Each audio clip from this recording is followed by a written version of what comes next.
Hello, it's me, Ciara Myst, and I am back with yet another Dabbling in Drag. I know, the name doesn't really fit anymore. But if Drag Race drops a new promo, then we're gonna recreate that promo. And this is just the playlist that it fits best in. And ooh, am I excited to get into this look with you. The Season 16 promo dropped at the beginning of the year and was featuring this RUVOLUTION theme. We were seeing strong military fashion influence. The color palette was army drabs, shades of green, tan, black, leather, metal hardware accents, very rough and tough. And there was definitely this consistent theme of standing up for your rights. When this season filmed was when all of the drag bands were being popularized across the country. So it makes sense that this promo would be a reflection of some of the topics that were important at the time. Unfortunately, banning drag is not really the most important piece of information that we are dealing with in the world at this time. I believe the landscape and tone of this promo pivoted quite a bit from its original mood board, even though it still had a militaristic vibe because of the siege on Gaza. While the network maybe shied away from that topic of conversation, in our shoot today we are certainly getting political. And we're gonna do that in this video too.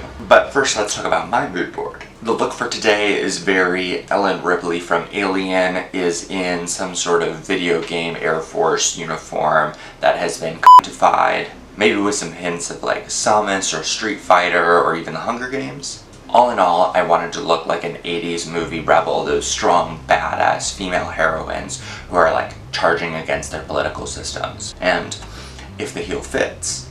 Now, like I said, with a theme like this, I do not want to shy away from the political conversation that's at hand. While this video is being released before the finale of RuPaul's Drag Race Season 16, we're actually filming this on March 2nd, which was announced as an international day of protest to show solidarity for the Palestinian people and demand a ceasefire in this war. I've got a lot of thoughts on that, the current state of the nation, local legislation here in Indiana, but I'm going to give that to you in a voiceover while this makeup plays, so that way you have something nice to look at and something important to think about. Remember, the current political system is designed to make those without power feel afraid and confused, and it does that very well. So we can combat that by sharing information and banding together. So with all of that, let me block my brows and get into this fierce look. As of this week, over 33,000 people have been killed in Gaza during the hostile attack on Palestine from Israel's military, an assault which began last fall. Now, this number does not include the tens of thousands more of adults and children that are permanently injured as a result of these brutal attacks. Now, I will begin by saying that I am anti-war. I believe that civilians always pay the price for angry old men by dying in their skirmishes over land that was never theirs to own in the first place.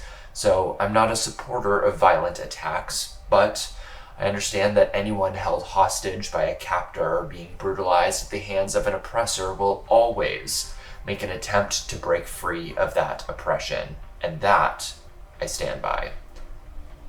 I will also say that for decades, the United States and Europe has done a fabulous job of minimizing the outrage of war in regions of the world where people of color are the global majority.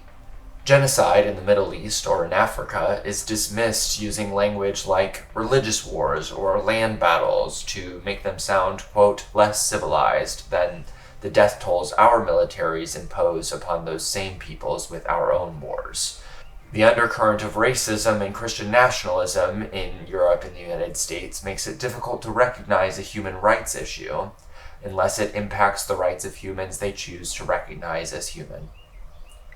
The debate over the origins of this current war are insignificant when we see the inhumane and continued attack on unarmed citizens of Gaza, cutting off food and resources to medical aid, strikes on transportation and hospitals, all to reassert dominion.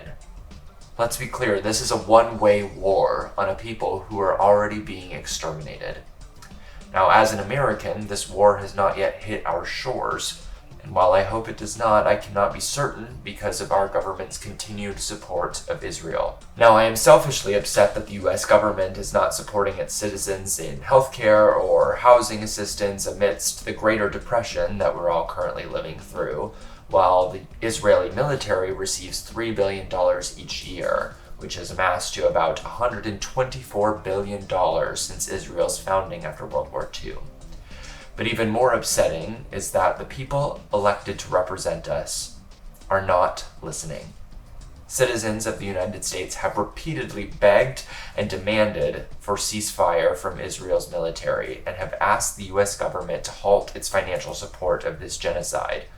And the governing body swatted us away like an annoying mosquito in their ear, unbothered. The only thing that seemed to really garner any attention was boycotting businesses that supported Israel. And we were then told we aren't allowed to do that. We have to spend our money there. Major global conflicts are activating, and our government is aligning us on a side that we do not support. And for the first time in a very long time, I feel hypocritical, telling people to go out and vote. Use your voice. Every vote counts. Your voice matters. It's supposed to. And I still believe that to be true. But unfortunately, our dollars tend to speak louder than our votes do right now. And if we continue down this path with our elected officials, the United States will surely be involved in World War III before we know it. And we will have kicked and screamed and begged for them to stop the entire way there as they marched forward.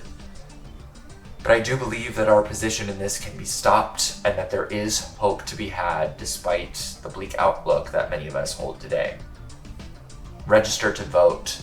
March in protest, exercise your First Amendment rights, use your privilege if you have it, use your money if you have it, to challenge the corruption and unethical practices happening at the local and federal levels of your governments. There are people fighting back and pushing for change, and we cannot lose sight of that.